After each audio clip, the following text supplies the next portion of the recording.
কিরে কি করস? তার কানেকশন করস কিভাবে? তুই কি বোধাই? এই তুই কি বোধাই? হরেন গুন আমি তো দেখাইতেছি ভালো করে দেখ। এই যে কালা তারটা দেখতেছোস, এটার প্লাস দেখা কাটবি, ঠিক আছে? কাটার পর মনে করছে এই লাল তারটা বাদ দিয়ে এটার মধ্যে ঢুকে জয়েন দিবি। তারপর দেখবি লাইট ফাইট যা আছে সব জ্বলে যাবো গা, ঠিক আছে?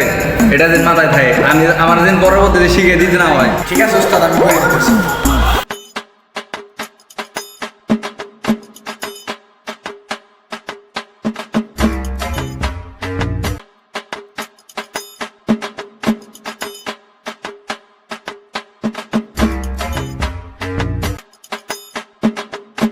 ওস্তাদের জন্য দেখা গেল ফেস আর নিউট্রাল সুইচ কানেকশন সুইচ দেওয়ার পরে কি